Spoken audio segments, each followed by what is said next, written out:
Get ready, start. I do not propose, Mr. Chairman, to make any long speech.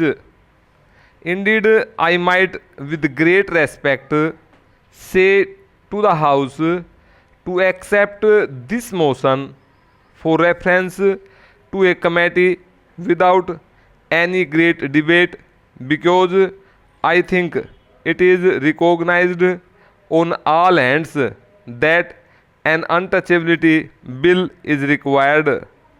The Constitution has already abolished untouchability, and I have heard over and over again that such a bill has long been overdue.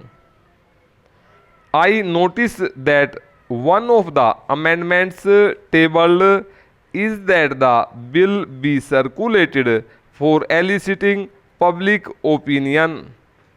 I most respectfully suggest that this procedure might be useful where there may be a possibility of a difference of opinion, and one might like to ascertain in what direction the current of public opinion is flowing.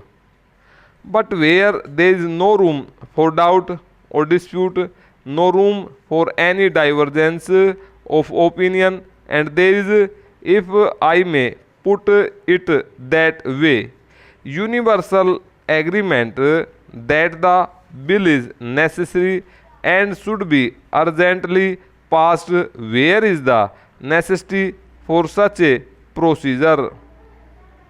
Indeed, some members have already complained against me that there has been delay in the introduction or in the passage of this bill.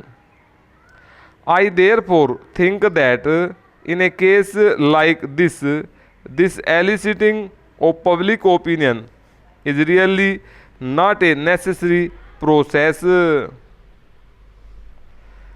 I dare say the select committee will take some times over it. The bill has been before the public for 7 or 8 months, and organizations, groups, individuals, anyone who wants to voice his own opinion or to offer suggestions would himself come forward and let the committee have memoranda or write to them or ask for oral examination. I am personally anxious that this bill should find its way on the statute book as early as possible.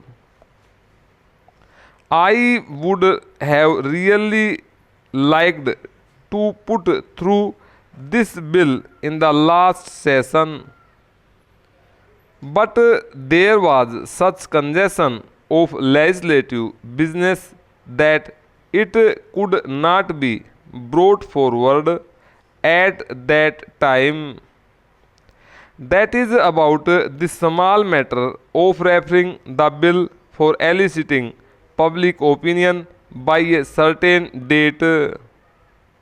Now I imagine honorable members have read through the bill and saw the statement of objects and reasons.